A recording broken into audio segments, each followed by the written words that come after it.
hadn't really slept in 43 days. Not real sleep. Maybe an hour here or there.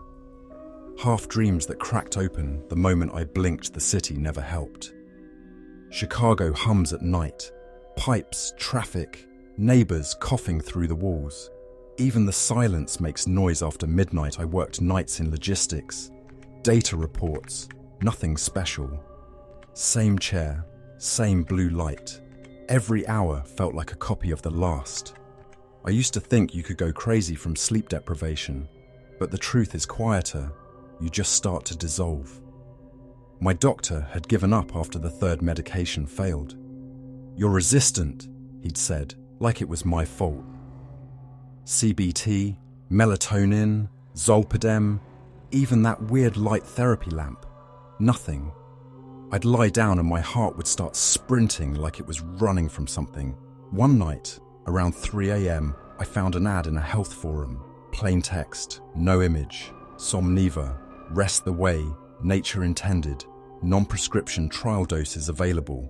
Contact DRMARCUSFIELDS I stared at it for a long time.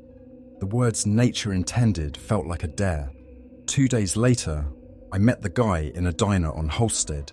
He didn't look like a doctor mid-40s, polite, wearing gloves even though it wasn't cold. He slid a small white box across the table. The label read, Somniva, prototype neuroadaptive compound for test use only. He said it was in beta circulation, whatever that meant. How does it work? I asked. Resets the circadian pathways, clears out metabolic noise, you'll sleep clean. I almost laughed. And if it doesn't? He smiled, a thin, papery smile. Then you'll finally know what your mind sounds like without the static. That night, I took one capsule. No taste, no rush, no warmth, just quiet. For the first time in months, I closed my eyes and didn't feel the weight of being awake. When I opened them again, it was daylight. The clock read 10:17 a.m. I'd slept 9 hours straight. I sat there on the edge of the bed, waiting for the usual dizziness, the ache behind my eyes. Nothing. I felt clean, empty in a good way, like someone had vacuumed out all the noise inside my head. Over the next few days, I kept taking it. One pill at night. Sleep came fast, deep, perfect. My thoughts smoothed out. I started eating again. Work didn't feel like a punishment. Even my reflection looked different, calmer. But around the 5th night, something shifted. I woke up at 2:44 a.m. with a strange pressure in my chest, like something heavy had settled inside me. The room smelled faintly of iron and damp concrete. My fingers tingled. I thought it was nothing. Bad posture, poor air circulation. I drank water, went back to bed. In the morning, there was a red mark on my forearm. Small, round, and tender, like something had been trying to breathe through the skin. By the end of the week, I couldn't remember what exhaustion felt like. The pills worked too well. I'd close my eyes and it was like dropping through water. No dreams, no sense of time. Just blankness, smooth and absolute. I'd wake up rested, my mind sharp, edges clean. At first I thought, finally, maybe this was what normal people felt like. The city looked softer in the mornings. Even the grey slush had a kind of order to it. My skin glowed, co-workers said. My hands stopped trembling. I almost smiled when I caught my reflection in the train window. I didn't look sick anymore. By the 10th night, the dreams started to return. Not full dreams, just flashes. Damp hallways, dark shapes. The feeling of standing ankle-deep in cold water. They'd vanished the second I woke, leaving only the smell of metal in the air. I didn't stop taking Somniva. How could I? I was finally sleeping, but something about my body began to feel off. My joints cracked more when I moved. My skin felt tight, like it didn't fit right. On the 14th day, I noticed a faint rash along my collarbone. Small grey patches, almost translucent. They didn't itch at first. By the next morning, I'd scratched one open in my sleep. A thin, clear fluid leaked out, smelling faintly of rust. I Googled every possible cause. Dermatitis, infection, allergic reaction. Nothing matched. The skin underneath wasn't red. It was pale, almost grey. I told myself I'd stop the pills. But that night, the fear of not sleeping again won. I swallowed one more. Sleep came instantly, heavy as a blackout. When I woke up, my sheets were damp with sweat. Though the room was cold, my mouth tasted like copper. My hair, a few strands of it, stuck to the pillow. I ran my fingers through it and felt how dry it had become. Like straw at work. Everything looked too bright. The computer screens seemed to hum. The fluorescent lights buzzed louder than usual. When people spoke, their voices came through muffled, like I was underwater. By evening, my reflection had changed again. My eyes looked sunken, the whites dimmed. The rash had spread down my chest. When I pressed on it, it felt soft, pliant, as if there was nothing underneath. I called the number on the Somniva box. No answer. The email bounced back. I searched Dr. Marcus Fields. No results. That night, as I brushed my teeth, I saw blood on the bristles. My gums were bleeding, though I hadn't bitten anything. I leaned closer to the mirror. My skin under the jawline looked darker now, the way meat looks when it starts to turn. I told myself it was the lighting. Always the lighting. I took another pill anyway. For the first time, I didn't wake up rested. I woke up smelling something sweet and foul. It took a moment to realize it was me. The smell didn't fade. It clung to the room, to my clothes, to my breath. Sweet at first, then sour, like fruit left too long in the heat.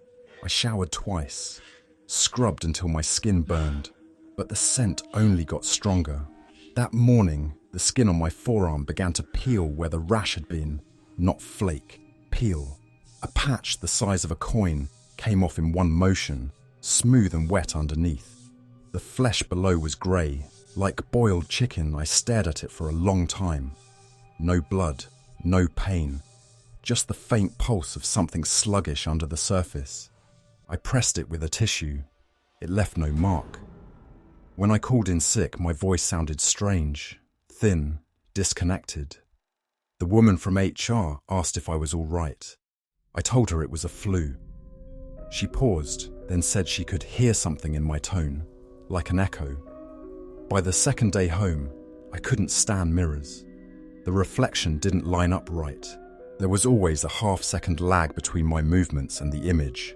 My eyes looked dull, and when I blinked, I thought I saw movement under the skin around them.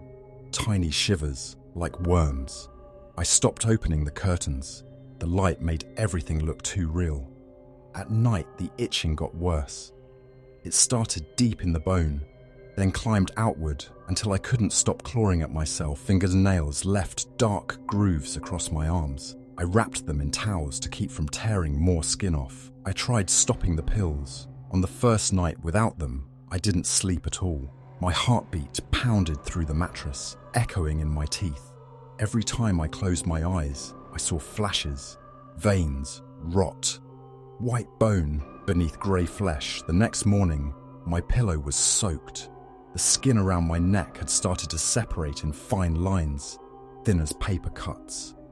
The air smelled of decay. I found myself talking out loud to no one, muttering, explaining, apologizing. I don't even remember what for. I checked the wound on my arm again. It had deepened overnight. A dark pit, lined with soft tissue.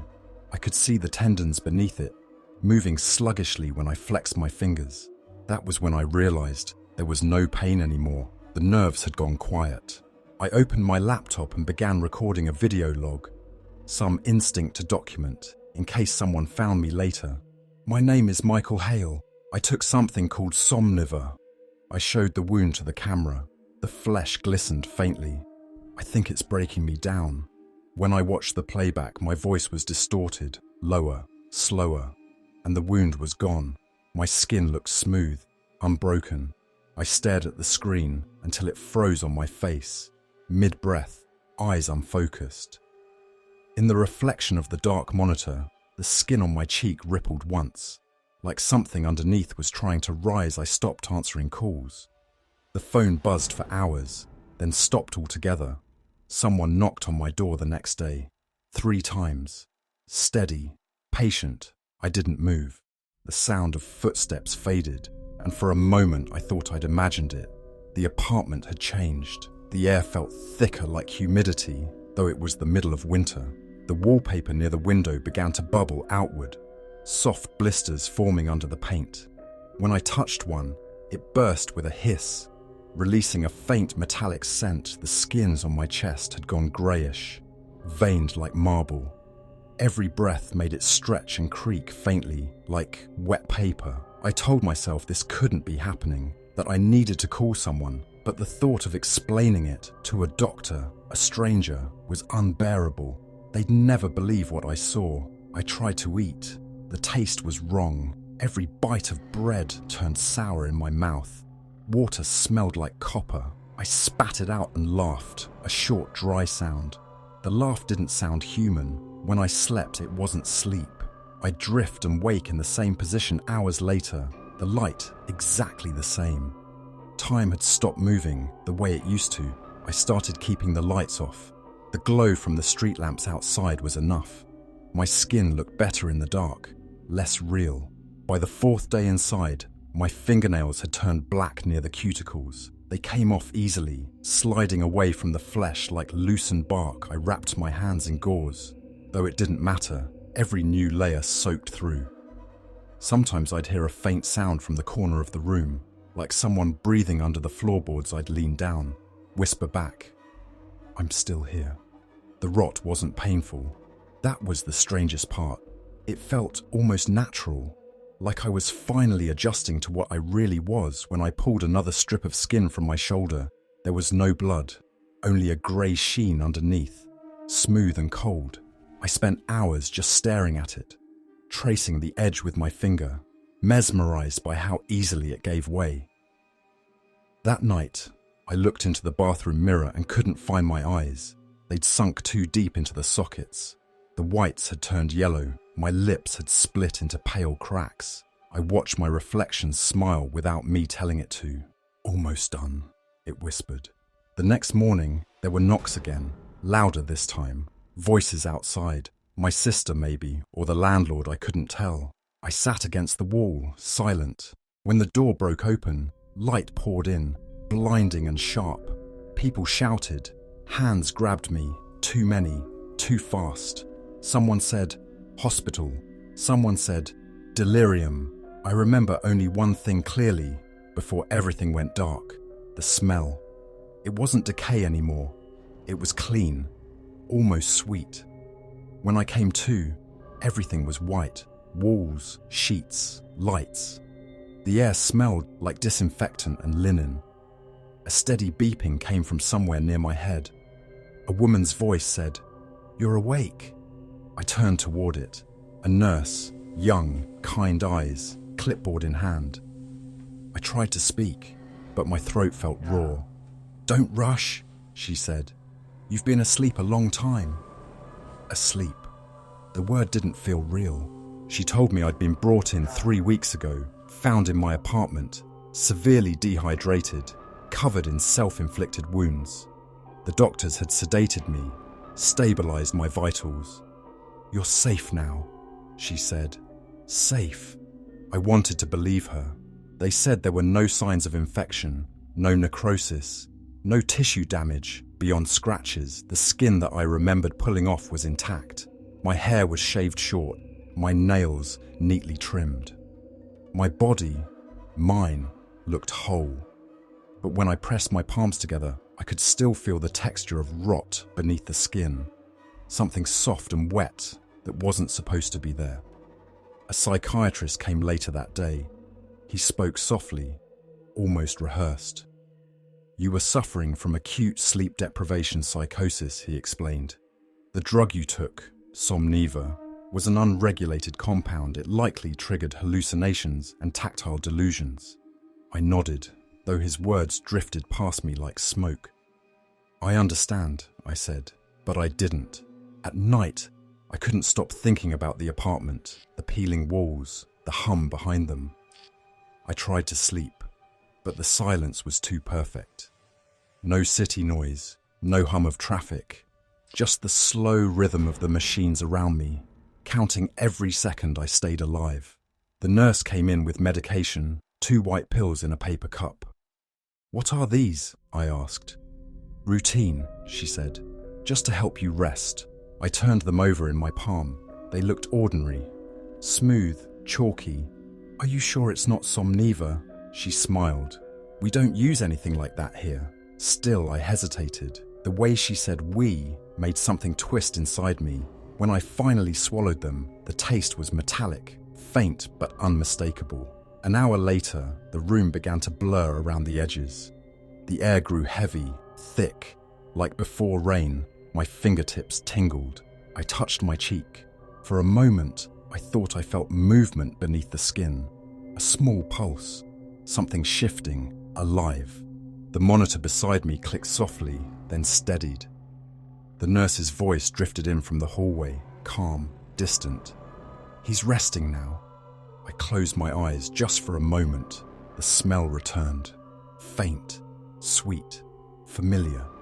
And somewhere deep under the steady beep of the machines, I could swear I heard another sound rising from the walls. A low, patient whisper. "Almost done."